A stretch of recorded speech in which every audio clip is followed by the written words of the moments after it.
আজ আকাশ কেঁদেছিল, গেয়েছিল রক্তের গান। রক্ত পিপাসু খুনি হাসিনা নিয়েছিল কত প্রাণ। আজ 5ই আগস্ট, বুঝতে পারছেন ভয়াবহ সেই দিন। আজও কতগুলো ছাত্র তরুণ জনতাকে হত্যা করা হয়েছিল। শেষমেশ অনেকগুলো প্রাণ কেড়ে নিয়ে খুনি হাসিনা পালিয়েছিল। আজকের এই দিনে দাঁড়িয়ে আমরা কি বলতে পারি জানেন? এই শহীদদের জন্য আমাদের করণীয় কি হতে পারে? কারোর কোনো ধারণা আছে? প্রধান উপদেষ্টা নির্বাচনের যে ঘোষণা দিয়েছেন গতকালকে, এটা পরে যে প্রতিক্রিয়া হওয়ার কথা ছিল সেই প্রতিক্রিয়া কিন্তু পাওয়া গেল না। শুধুমাত্র বিএনপি দেখলাম যে তারা নির্বাচনের এই ঘোষণাকে স্বাগত জানিয়েছে। আসসালামু আলাইকুম। আজ আমরা পুরো জাতি একসঙ্গে স্মরণ করছি এমন একদিন যা এদেশের ইতিহাসে গভীর ছাপ রেখে গেছে। পুরো ঘোষণাপত্র শুনে এবং পড়ে মনে হয়েছে যে এখানে গণ অভ্যুত্থানের যে দরদ, ভাষার ভিতরে যে 1400 শহীদের প্রতি যে আবেগটা থাকার কথা ছিল, এর পরতে পরতে বাক্যে বাক্যে পেরাতে আমি সেই কোনো দরদ দেখি নাই। এই ফাঁসির কাস্টে যারা ঝুলেছে এরা কেউ অন্যায় করে ঝুলে নাই। এদেরকে ফাঁসির কাস্টে শেখ হাসিনা এবং পার্শ্ববর্তী একটি দেশ ষড়যন্ত্র করে ঝুলিয়েছে, আর কিছুই নয়। অতএব আমাদেরকে সাবধান হতে হবে, আমাদেরকে সতর্ক হতে হবে, আমাদেরকে দেশবাসীকে বুঝতে হবে, বুঝাতে হবে, জানাতে হবে, মানুষের কাছে এই সত্য নিউজ পৌঁছে দিতে হবে। মাননীয় প্রধান উপদেষ্টা মানিক মিয়া এভিনিউতে সব রাজনৈতিক দলকে পাশে বসিয়ে, পাশে দাঁড় করিয়ে বহুল প্রত্যাশিত জুলাই ঘোষণাপত্র ডিক্লেয়ার করলেও, সংবিধানের 4th তফসিলে অংশ সন্নিবেশিত করা হবে বলা হলেও, এই ঘোষণার পর মুহূর্তের মধ্যেই জুলাই ঘোষণাপত্রের বিরুদ্ধে তোলপাড় সৃষ্টি হয়েছে। যে শক্তিশালী দানবকে। আসসালামু আলাইকুম দর্শক, নতুন একটি খবরে আপনাদের সবাইকে স্বাগতম। আশা করছি আপনারা ভিডিওর শুরুটা দেখেই বুঝতে পেরেছেন আজকের নিউজটা ঠিক কতটা গুরুত্বপূর্ণ হতে চলেছে এবং ঠিক কোন দিকটাকে ইঙ্গিত করছে। তাই বলবো দর্শক, যারা ভিডিওটি দেখতে শুরু করেছেন তারা অবশ্যই নিউজটি না টেনে সম্পূর্ণ মনোযোগ সহকারে দেখবেন, তাহলে এই বিষয় সম্পর্কে আসল তথ্যগুলো জানতে বা বুঝতে পারবেন। তো প্রিয় দর্শক, আমি আর কথা বাড়াবো না। ভিডিওর শুরুতে আপনাদের যেই ভিডিওগুলোর অংশবিশেষ দেখিয়ে শুরু করেছিলাম সেই ভিডিওগুলোর বিস্তারিত আলোচনা দেখব। তবে তার আগে অনুরোধ, যারা এখনো চ্যানেলটি সাবস্ক্রাইব করেননি সকলে চ্যানেলটি সাবস্ক্রাইব করে পাশে থাকা বেল আইকন বাজিয়ে দিন, আর যারা ইতিমধ্যে সাবস্ক্রাইব করে রেখেছেন তাদেরকে অসংখ্য ধন্যবাদ। প্রিয় দর্শক, চলুন একটি লাইক দিয়ে আমরা ধারাবাহিকভাবে সবগুলো ভিডিওর বিস্তারিত আলোচনা দেখে আসি। জুলাই অভ্যুত্থানের মাধ্যমে সরানো হয়েছে সেই দানব আরো বড় দানব হয়ে ফিরে আসতে চাইছে। অন্য বেশ কিছু খবর, যে শক্তিশালী দানবকে জুলাই অভ্যুত্থানের মাধ্যমে সরানো হয়েছে সেই দানব আরো বড় দানব হয়ে ফিরে আসতে চাইছে। তাদের প্রত্যেকটা উইং নেপথ্যে কাজ করছে। আপনি জানেন, অবাক হবেন শুনলে, আওয়ামী লীগের লোকেরা যারা দীর্ঘ 15-16 বছরে অঢেল টাকার মালিক হয়েছেন, তারা এখন যারা এই পোস্ট পজিশনগুলো চেঞ্জ করছে, শুধু ইউনুস সরকার না, এর মধ্যে কয়েকটা স্টেক হোল্ডার আছে। এর মধ্যে বিএনপি আছে, জামাত আছে, ইউনুস সরকারের আছে, বৈষম্য বিরোধী ছাত্রদের গ্রুপ আছে। এরা কিন্তু এই তদবির বাণিজ্যগুলো করছে এবং এরা বিভিন্ন জায়গায় এদেরকে রদ বদল করছে, গুরুত্বপূর্ণ পদায়ন করছে, অনেকে আবার টাকার বিনিময় করছে। জামাত শিবির যেটা করছে, তারা নিজেদের লোকগুলোকে একটু গুরুত্বপূর্ণ পদে বসানোর চেষ্টা করছে। আর বিএনপির যেহেতু নিজেদের লোক চিন্তা করতে হয়, এরা সবাই চিন্তা করে পকেটে, যে বেশি টাকা দিচ্ছে তাকে সেখানে বসাচ্ছে। অনেক সচিবরা, অনেক পুলিশ অফিসার অভিযোগ করছেন, যারা 15-16 বছর গুরুত্বপূর্ণ পদ পাননি, হাসিনার সাথে লিয়াজো করে চলেনি, দেশপ্রেমিক অফিসার, তারা এখন অনেকেই আছেন, তাদেরকে পিছনের বেঞ্চে ফেলে রেখেছে। আর যারা টাকা দিতে পেরেছে, যেহেতু আওয়ামী লীগের আমলে কামাই করছে অনেক, তারা গুরুত্বপূর্ণ পদ পেয়ে গেছে, কিন্তু আওয়ামী লীগের লোক। এর চেয়ে বড় বিশ্বাসঘাতকতা আর হতে পারে? তো এই পরিস্থিতির মধ্যে আমাদের এই রাষ্ট্র একটা ভয়ঙ্কর দিকে যাচ্ছে। যে দেশের দেশপ্রেমিক বাহিনীর মধ্যে রয়ের এজেন্ট ঢুকে গেছে, যে দেশের দেশপ্রেমিক বাহিনীর মধ্যে রয়ের রিক্রুটমেন্টরা বসে কাজ করছে, যারা রয়ের হয়ে কাজ করছে, সেই দেশের নিরাপত্তা কোথায়? এই প্রশ্ন কি আর করা যায়, করা লাগে? আমরা কি বুঝতে পারছি না? আজকে আমাদের একজন অন্যতম উপদেষ্টা মাহফুজ আলম একটি ফেসবুক পোস্টে লিখেছেন, 1-11 পদধ্বনি শোনা যাচ্ছে। 1-11 পদধ্বনি শোনা যাচ্ছে, কথাটাকে লিখছেন মাহফুজ আলম। তবে তিনি লিখছেন, তবে জুলাই জয়ী হবে, জনগণের লড়াই পরাজিত হবে না। মাহফুজ আলমের এই পোস্টটির পর রীতিমতো একটা সোশ্যাল মিডিয়ার মধ্যে আতঙ্ক তৈরি হয়েছে, কারণ মাহফুজ আলমরা রাষ্ট্রের অনেক গুরুত্বপূর্ণ পদে বসে আছে, তারা অনেক কিছু জানে, তাদের কাছে গোয়েন্দা তথ্য আছে, তাদের কাছে প্রফেসর ইউনুসের কাছে যে গোয়েন্দা তথ্যগুলো আসছে, এনএসআই, ডিজিএফআই, এই তথ্যগুলো তো মাহফুজ আলমদের কাছে বলা হয়। মাহফুজ আলমরা ফেসবুকে পোস্ট দিয়ে মানুষকে সতর্ক করছে। বিষয়টা এরকমই। দেখেন, একদিন আগে আমাদের মির্জা ফখরুল ইসলাম আলমগীর কি বলেছিলেন? মির্জা ফখরুল ইসলাম আলমগীর বলেছিলেন, দেশের রাজনৈতিক পরিস্থিতিতে কিছু অস্বাভাবিক ঘটনা ঘটছে। আবারও খেয়াল করেন, দেশের রাজনৈতিক পরিস্থিতিতে কিছু অস্বাভাবিক ঘটনা ঘটছে, যার ইঙ্গিত ভালো নয়।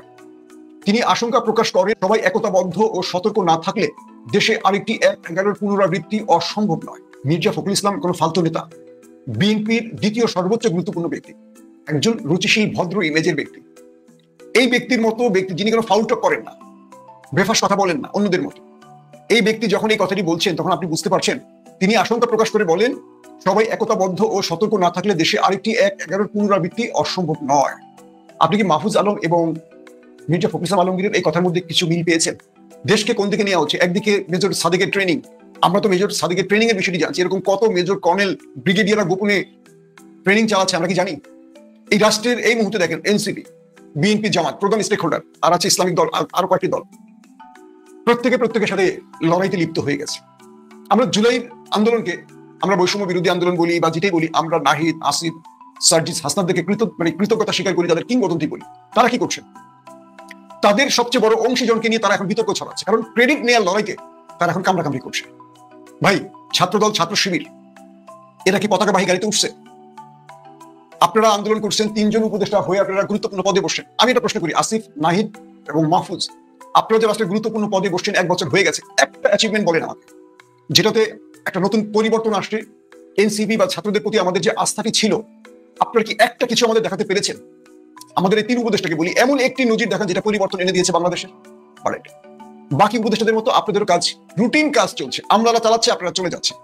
শুধু শোনা যাচ্ছে আপনাদের পিএস এপিএসরা অডেল টাকার মালিক হয়ে যাচ্ছে। আপনারা অবশ্য টাকা কামাই করছেন না, আপনারা 1 টাকাও দিচ্ছেন না, কিন্তু আপনাদের পিএস এপিএসরা হাজার হাজার কোটি টাকার মালিক হয়ে যাচ্ছে। যারা একটা পরিবর্তন এনে দেবে, 2000 মানুষের প্রাণ, 30,000 মানুষের আত্মহতি, শুধু বলবো না যে অন্তত পঙ্গুত্ব, তার উপর দিয়ে যে দেশটি স্বাধীন হলো, যারা টপ ফ্রেমে ছিলেন বা যারা মূল ফ্রেমে, মূল ব্যানারে, তাদের মধ্যে তো আমরা এরকম দায়িত্বহীন বা এরকম লুভি আচরণগুলো কল্পনা করতে পারি না। কাদের মাহিন্দের মতো ছেলেরা বিতর্ক ছড়াচ্ছে, নতুন করে ছাত্রলীগের হাতে কার্ড তুলে দিচ্ছে মিথ্যাচার করে। কি লাভ আপনাদের বলেন? যদি এটা প্রশ্ন করি বৈষম্য বিরোধী ছাত্র আন্দোলনের উদ্দেশ্য করে, আপনাদের ডাকে কি বাংলাদেশের একজন মানুষ নেমেছিল? এই আন্দোলনগুলো কি আপনাদের ডাকে হয়েছিল আসলে, নাকি আপনাদেরকে জাস্ট সাইনবোর্ডে বসিয়ে পেছন থেকে ছাত্রদল শিবির এই আন্দোলনটা করেছে? আমরা জানি না, প্রতি মুহূর্তের আপডেট জানি, আপনারা একা জানেন, আমরাও জানি। আওয়ামী লীগ কেন বিএনপি জামাত শিবিরকে নিষিদ্ধ করেছে তাৎক্ষণিক? শেখ হাসিনা কেন ভারত থেকে বারবার জামাত শিবিরকে দেখে নেওয়ার হুমকি দিচ্ছে? আওয়ামী লীগের প্রতিটা ব্যক্তি কেন বলতেছে এই আন্দোলনটা কারা করছে, তাদের সব টার্গেটে সবচেয়ে বেশি গ্রেপ্তার হয়েছে বিএনপির আর জামাত শিবিরের লোক? কেন? কিন্তু আপনারা নতুন করে ক্রেডিট নিয়ে লড়াই, সবকিছু তো আপনারা নিয়েছেন, মন্ত্রিত্ব পাইছেন, টাকা পয়সা পাইছেন, সব পাইছেন, নতুন দল পাইছেন, সব পাইছেন। তারপর কাউকে ক্রেডিট দেওয়ার ক্ষেত্রে তো কার্পণ্য করলে আপনারা কিভাবে দল চালাবেন বলেন? এই হীনমন্যতা, এই সংকীর্ণতা আপনাদেরকে বেশি দূর এগোতে দেবে না। হ্যাঁ, একটা এখন ক্ষমতার মুডে আছেন, নতুন রাজনৈতিক দল করছেন, ভালো লাগছে। এনসিপিকে জিততে হলে বিএনপি বা জামাতের উপর ভর করে জিততে হবে। আমি বললাম আজকে না, আগামী দিনও পারবেন না। কারণ কি? আপনাদের 3 জন ছাত্র উপদেষ্টা যদি বাংলাদেশে একটা বৈপ্লবিক পরিবর্তন দেখাতে পারতো, অ্যাটলিস্ট তাদের মন্ত্রণালয়গুলো তারা যদি এমন কিছু করতে পারতো যেটা জনগণের দেখার মতো ঘটতো, তাহলে মানুষ বুঝতো যে এরা কিছু করতে পারে। আপনাদের প্রত্যেকের বিরুদ্ধে শুধু দুর্নীতির অভিযোগই আসছে, কার্যত কোনো দুর্দান্ত কাজ আমরা দেখিনি, একটা কাজও দেখিনি। পারলে আমাদের বলবেন, আমরা মিথ্যাচার করবো না, আপনাদেরকে ভালোবাসি।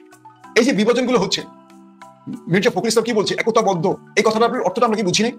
দ্রুত সময়ের মধ্যে প্রত্যেকটা জুলাই বিপ্লবের অংশীজনকে এক কাতারে আসতে হবে। 1/11 হাতছানি, বুঝতে পারছেন?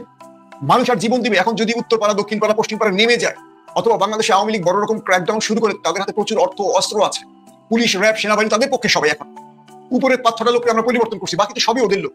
যখন ওদের লোকগুলো নেমে যাবে, সেনাবাহিনীর প্রধানগুলি আর পুলিশের প্রধানগুলি এর আগে নিজের জীবন বাঁচাতে বিদেশ চলে যাবে। পুরো ফোর্সের সাথে তারা লড়াই করবে নাকি? সবাই তো আওয়ামী লীগের লোক। একবার যদি দেশে ঢুকে যায়, ছাত্র জনতা মানুষ আর রাস্তায় নামবে। পাগলে পাইছে মানুষরে। এই যে 2000 ছেলে জীবন দিচ্ছে, কি মূল্য আছে এদের? এই 2000 জীবনের মূল্য আর 30,000 পঙ্গুত্বের পঙ্গুত্ব বরণের মাধ্যমে কি পাইছে? রাজনীতি কামড়া কামড়ি, তুমি কে আমি কে, রাজাকার রাজাকার, দিল্লি পাঠাবেন, পিন্ডি পাঠাবেন, এখানে পাঠাবেন, সেখানে পাঠাবেন, এই রাজনীতি, এই কামড়া কামড়ি রাজনীতি। হাসিনার আমলে যা হচ্ছে এখন তাই হচ্ছে বাংলাদেশ। আমরা কি কোনো সভ্য জাতি না? হাসিনার মতো ফ্যাসিস্টকে তাড়িয়ে এই দেশটাকে কিভাবে গড়বো, একটা বিষয় আমরা একমত হতে পারি না। কোনো ঐক্যমত্য কমিশন বানাইছে, কিসের কমিশন বানাইছে? 1 বছর ধরে কি বালচার করতেইছে, ঘোরার আমরা কোনো খবরই নাই। বসেছে ইউনূস সরকারকে, যত সব মরা ধরা লোকগুলি না উপদেষ্টা বানায় বসে রয়েছে, আর অভিমান করে বলে কিছু আমি চলে যাবো। এইটা তো সিস্টেম না রে ভাই। যে মানুষগুলো জীবন দেওয়ার পরে দেখছে যে এই দেশের রাজনীতিবিদরা ভালো কিছু করতে পারবে না, আগামী দিনে যদি দেশে কিছু ঘটে আর মানুষ রাস্তায় নামবে জীবন দিতে, পাগলে পাইছে। জীবনের মূল্য নাই। জীবন দিবে কাদের আলী, কদম আলী, জব্বার আলী, আর সেটার ক্রেডিট নেবে সার্জিস মিয়া, হাসনাত মিয়া। এটা রাজনীতি নাকি? আমরা জানি না ডিবি হেফাজতে কে আন্দোলন বন্ধ করে দিয়েছে। তারা আন্দোলন থেকে ফিরে গেছে, সেই আন্দোলনটা লাস্ট পর্যন্ত বাস্তবায়ন করছে বিএনপি এবং জামাতের লোকেরা, ছাত্রদল এবং শিবিরের লোকেরা। এটা তারা মানুক আর না মানুক আমরা জানি, প্রতি মুহূর্তের খবর আমরা জানি। দর্শক, বাংলাদেশে একটা 1/11 ঘটার পরিস্থিতি তৈরি হচ্ছে নেপথ্যে, এটা খুব আশঙ্কার খবর। দ্রুত সময়ের মধ্যে আমাদের একজন জামাত ইসলামী বলে দিয়েছে, জামাত ইসলামী এই ঘোষণাপত্রে হতাশ, পুরো জাতি হতাশ। এর অর্থ কি? এই ঘোষণাপত্র চলবে না। আর কি মনে করেন জামাত হতাশ বলবে, শুধু জামাত হতাশ হয়ে থাকবে না, এর মানে এটার উপর সাইন করার বিষয় থাকবে, কিন্তু জামাত সাইন করবে না, এবং জামাতের সাথে অধিকাংশ রাজনৈতিক দল এটা সাইন করবে না। এর মানে বাংলাদেশের রাজনীতি ভিন্ন দিকে যাচ্ছে। এই জুলাই ঘোষণাপত্রের মধ্য দিয়ে রাজনীতি যে প্রশমিত হওয়ার কথা ছিল, রাজনীতির যে একটা সুন্দর সূচনার কথা ছিল, হ্যাঁ একটা নতুন অধ্যায় গিয়েছে। কিছু ভালো দিকে আমরা প্রথম আলোচনায় বলেছি যে এই জুলাই ঘোষণাপত্রে কিছু পজিটিভ দিক আছে ডেফিনেটলি, যেমন সংবিধানে ঘোষণা করা হবে, যেটা বিএনপি রাজি ছিল না, বিএনপি সেটা মানছে, এটা একটা দিক। কিন্তু নানান আর্টিকেল বা যে দফাগুলো আছে অনেক পয়েন্ট একত্র করে, এটা জামাত বলছে যে তারা নির্বাহী পরিষদের মিটিং করে ডিটেইলস সিদ্ধান্ত নেবে, কিন্তু ডাক্তার তাহের তো আন্দাজে বলেননি কি ঘোষণা দিলে কি প্রতিক্রিয়া জানাবে, কি হলে মানবো কি হলে মানবো না, এটা জামাত অনেক আগে থেকেই সিদ্ধান্ত নিয়েছে, তাদের নির্বাহী পরিষদে আগে আলোচনা হয়েছে। কারণ এই ঘোষণাপত্রে কি থাকবে কি থাকবে না এগুলো নিয়ে জামাতের সাথে গোপন আলোচনা সরকার আগেই করেছে, অতএব অনেক আপত্তির জায়গা জামাত আগে দিয়েছিল, কিন্তু সেগুলো সংশোধন করা হয়নি, যে কারণে জামাত বলছে যে জামাত হতাশ, পুরো জাতি হতাশ, এর মানে এটা চলবে না। তো দর্শক, এই জুলাই ঘোষণাপত্র আসলে রাজনীতিতে ইতিবাচক ইম্প্যাক্ট তৈরি করতে পারছে না, জামাত ইসলামের প্রতিক্রিয়া এটা প্রমাণিত হলো। অন দি আদার হ্যান্ড আমরা দেখলাম যে বাংলাদেশে জুলাই ঘোষণাপত্র হয় মানিক মিয়া এভিনিউতে, আর হাসনাত, সার্জিস, তাসনিম, যারা নাসিরউদ্দিন পাটোয়ারিরা কক্সবাজারে ঘুরতে যান বা গোপন মিটিং করতে যান, বোঝা যায় এই জুলাই ঘোষণাপত্র ওদের আগ্রহ নেই, রাজনীতি তাহলে ভিন্ন দিকে যাচ্ছে। এখানে মূল পয়েন্ট যেটা মনে করি, আমরা এর আগের আলোচনায় যেটা বলেছি, জুলাই ঘোষণাপত্র সংবিধানে অর্ডিন্যান্স হোক আর গণভোটের মাধ্যমে হোক, এটা সংবিধানে ঢুকিয়ে যেতে হবে ডক্টর ইউনূসকে, পরবর্তী পার্লামেন্টের মূলা ঝুলালে কাজ হবে না। কিন্তু কি বলা হয়েছে, পরবর্তী নির্বাচিত সরকার এটা সংবিধানে যোগ করবে না, এগুলো তো আমরা বিশ্বাস করি না, এগুলো তো মূলা। অতএব এই ঘোষণাপত্র রাজনীতিতে পজিটিভ কিছু দিতে পারছে না, এই ঘোষণাপত্র মানা হবে না। তাহলে ডক্টর ইউনূসের একটা ফেইলিউর, ওই যে 111 এর কথা বলেছি, বুঝতে পারছেন? এখন ডক্টর ইউনূসের ঘোষণাপত্র যদি না মানে পলিটিক্যাল পার্টিগুলো, দুই একটা পার্টি মানলে তো হবে না, জামাত, এনসিপি, চরমনাই সহ ইসলামী দলগুলো যদি না মানে, বা অনেক দল যদি না মানে, কারোই মানার কথা না, বিএনপির লেসপেন্সার এবং বিএনপি বাদে কারোই মানার কথা না, তাহলে প্রফেসর ইউনূস আগে অভিমানে চলে যেতে পারেন, আর তিনি চলে গেলেই তখন নানা হিসাব নিয়ে শুরু হয়ে যাবে, এর মানে রাজনীতি জটিল হয়ে উঠল। এখানে জামাত ইসলামী হিরো হলো কেন? এই ঘোষণাপত্রের বিরুদ্ধে সর্বপ্রথম জামাত ইসলামী দাঁড়িয়েছে, এই ঘোষণাপত্রে হতাশ, এই ঘোষণাপত্র যে কাঙ্ক্ষিত নয়, এটা সর্বপ্রথম জামাত ইসলামী বলেছে। অতএব এই পরবর্তী পার্লামেন্টের মূলার বিরুদ্ধে জামাত ইসলামী দাঁড়িয়ে, জামাত ইসলামী জনগণের পালস এবং বিপ্লবের পক্ষে জোরালোভাবে আরেকবার দাঁড়িয়ে হিরো হিসাবে প্রতিষ্ঠিত হলো, এটা অসাধারণ, চমৎকার। তো দর্শক, এটা একটা দিক যে জামাত এইটা সুন্দরভাবে করতে পারছে, আর আরো অনেক দিক আছে। আগে জামাতের প্রতিক্রিয়াটা একটু দেখি। এই জুলাই ঘোষণাপত্র নিয়ে আমরা হতাশ, ডাক্তার তাহের জুলাই ঘোষণাপত্র নিয়ে হতাশা প্রকাশ করেছেন বাংলাদেশ জামাত ইসলামী নায়েবে আমির ডাক্তার সৈয়দ আব্দুল মোহাম্মদ তাহের। তিনি বলেছেন এই ঘোষণাপত্র দেশের জনগণের আকাঙ্ক্ষার তেমন কোনো প্রতিফলন হয়নি, তার মানে এটা জামাত মানে না। আর জামাত মানে অর্থ হচ্ছে চরমনাই সহ অনেকগুলো দল, কমপক্ষে এখানে যারা উপস্থিত ছিল তাদের মধ্যে 3 ভাগের 2 ভাগ বা অর্ধেকের বেশি মানবে না। তাহলে শুধু জামাত না মানলেই তো এটা কার্যকারিতা থাকে না, শুধু বিএনপি না মানলে ওটা কার্যকারিতা থাকে না, সবাইকে মানতে হবে। তাহলে এখানে ডক্টর ইউনূস সবাইকে মানার মতো কোনো ঘোষণাপত্র দিতে পারেননি। অর্থাৎ ডাক্তার তাহেরের বক্তব্য ব্যক্তি তাহেরের বক্তব্য নয়, এটা কমপক্ষে বাংলাদেশে এক্সিস্টিং বর্তমানে কার্যকর 50% পলিটিক্যাল পার্টি বা মোর দেন 50% পলিটিক্যাল পার্টির অবজারভেশন। 5 আগস্ট বিকেলে জাতীয় সংসদ ভবন দক্ষিণ প্লাজায় অনুষ্ঠানের মঞ্চে জুলাই ঘোষণাপত্র পাঠ করেন প্রধান উপদেষ্টা ডক্টর মোহাম্মদ ইউনূস।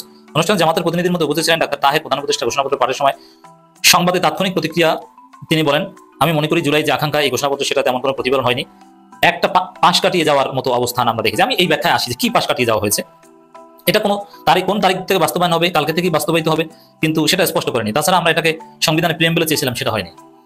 তো এখানে ওই পরবর্তী পার্লামেন্ট আসার পর সংবিধানে ঢুকবে, তখন থেকে বাস্তবায়ন, তাহলে এটা তো মূলা, এটা হচ্ছে মূল পয়েন্ট।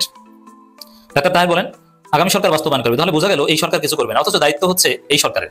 এটা হচ্ছে মূল পয়েন্ট, আশা করি বুঝাতে পেরেছি।